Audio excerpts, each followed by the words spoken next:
What is economic development if not improving the economics for individuals? And Keith, you have a great story about someone who was able to afford his first home. It's a guy that we'd helped get a work-from-home job. He was unemployed. He had a family of wife and three kids. I think he's living with his parents. And he got this work-from-home job, and he's actually now doing tech support for Apple. And he just, a prime example of what, good broadband can do to change somebody's life. And I can remember him saying, before he got this job, his kids would want to go to a grocery store and they want him to buy a candy bar, and he'd say, "I'm sorry, I can't even buy you a candy bar." And now, he's making good money and got benefits working from home for Apple. And he texted me a few months ago and said, "I just want to thank you for your company for what you did to help me get this job." So we've just been able to buy a home for my family for the first time. And that just, it's a kind of thing that really makes you feel like you're making a difference in people's lives. And it's really rewarding to be a part of something like that. Well, it's incredible. And perhaps, Tal, you can describe the area that you both serve. Why don't you describe Southeast Kentucky? We're in a very rural, remote area of southeastern Kentucky. Counties typically under 12,000 population, a 5-county region, just southeast of Lexington and northeast of Tennessee, of the border. But we have a good proximity to I-75 and the major thoroughfares, and some of the best broadband that's attainable anywhere. And that was one of the things you said. I mean, you need good transportation, you need good broadband, some of the elements to really make an economy thrive in today's world.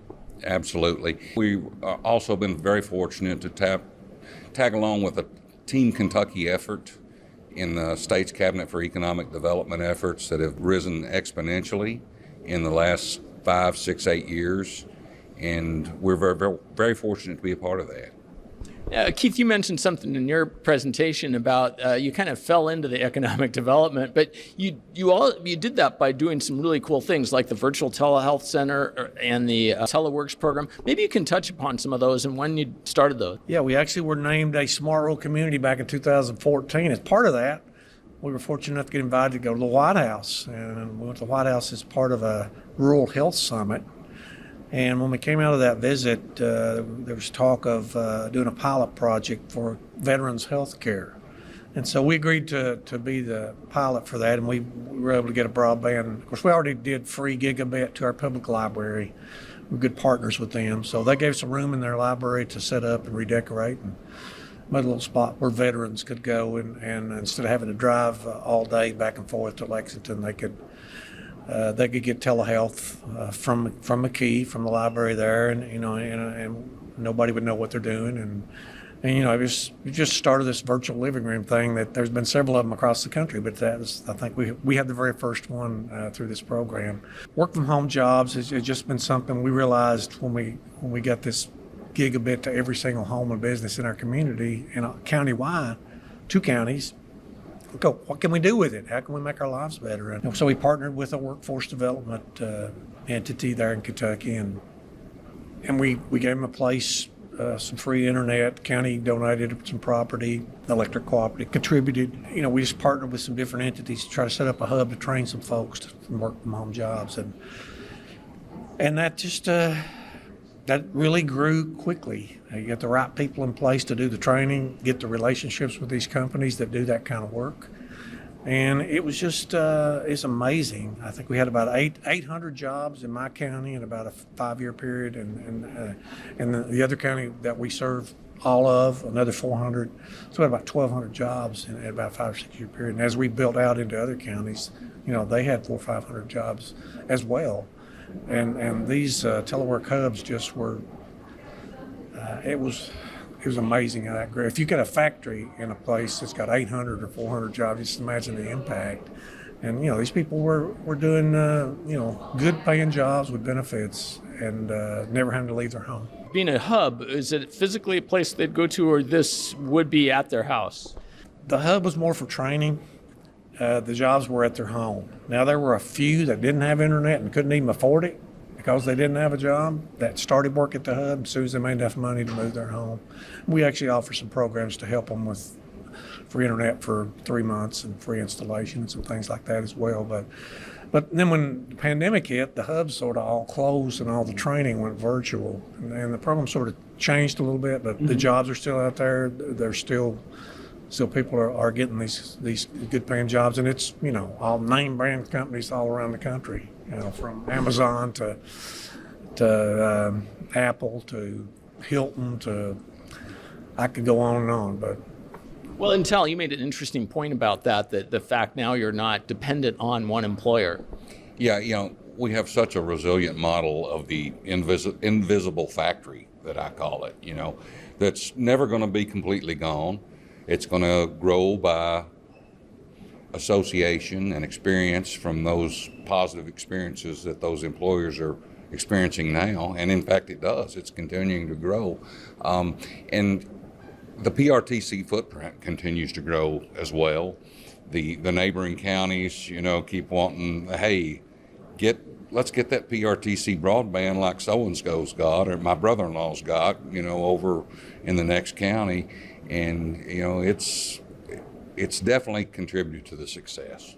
Well, I'm going to talk about that in a moment, the fiber broadband. But first, as a geologist, I think, was that pivotal in getting crypto mining into some of your new facilities? No, not at all. It's not that kind of mining. No, right? it's not a physical mining. It's turning electricity into an algorithm, in my limited experience or understanding of it. But you have managed to take some of the disadvantages of like a grid that now didn't serve as many people because maybe people had left, but you've turned that into a plus with these new operators, right? Absolutely. And, we're instead of peak and trough with electrical demand, it's higher up there on the scale, but it's not, it's lessening the amplitude of the peak and the trough of the. Yeah, so it helps everywhere, and then you have some high-paying jobs in those facilities. Absolutely, and it's something that we need to engage here, or it's going to happen somewhere. And Keith, from a broadband perspective, I mean, you've been here before fiber, so the post-fiber world, how does that change your view of the network in terms of being able to go to places maybe that would have been too far, too much of a windshield drive before? Been in the business a long time, back when copper was all we had, but fiber is just so much different, it's so much more reliable, and it'll do, it's almost future-proof, as they say.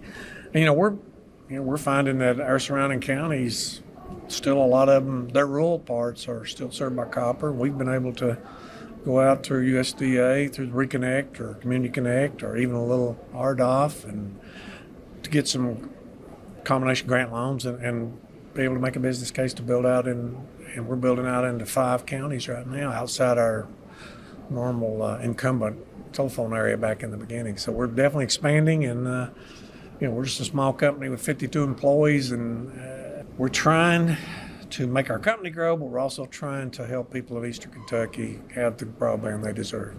Well, and you are a cooperative fundamentally, right?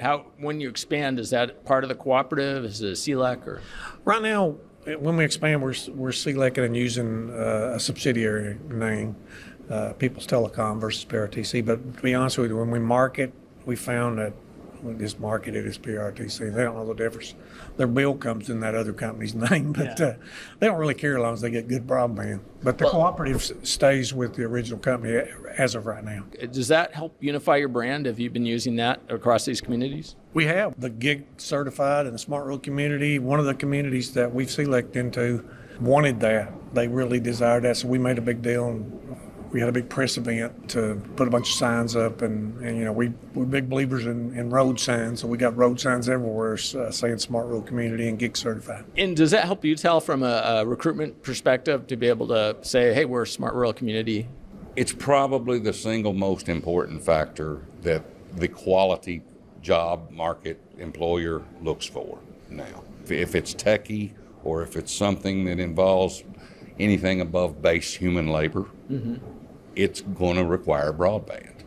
And it's very comforting and very, you feel like you've got a wild card in your hand that you've got that part covered. Let's move on to something else, and I'm very thankful to have that.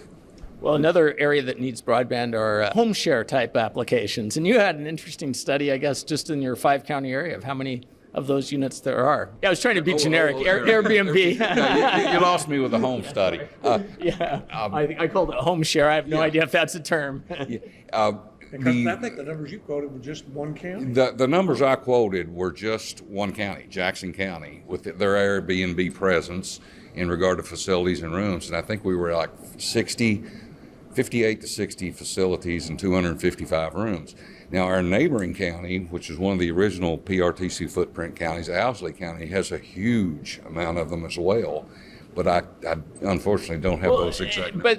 But when you're looking at a proportion of the population, it's a fair number, right? Oh, it's huge. Yeah. It blew me away. I would have thought maybe 20% of that total. Neither one of these counties has a hotel either, or a motel. So that's interesting. Yeah, that is interesting. And you mentioned working with the small businesses, those being probably the smallest businesses, but you guys are actively working with small businesses to help them get their messages out, right? Absolutely. And the Airbnb community is not necessarily small business. You'll run into an instance where there's one individual that may have 6 or 7 Airbnb facilities and generating a pretty good income off of them because, they're not a 1 or 2 night stay or a weekend.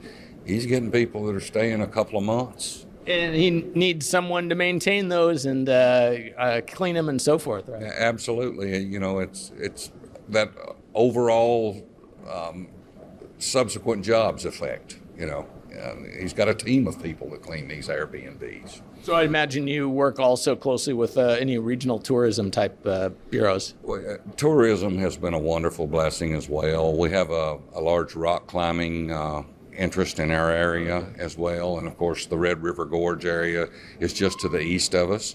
And we're seeing that community grow towards us, towards the far eastern part of the focus region. It's driving property values up. Airbnbs are exponentially increasing, and we have lately we have a rally car series that we'll be filming 2 rally car events here in Jackson County in September for 2 television shows for rally cars. There is another major car manufacturer, I don't think I'm at liberty to say who, that will be testing a high-performance supercar this month in Jackson County.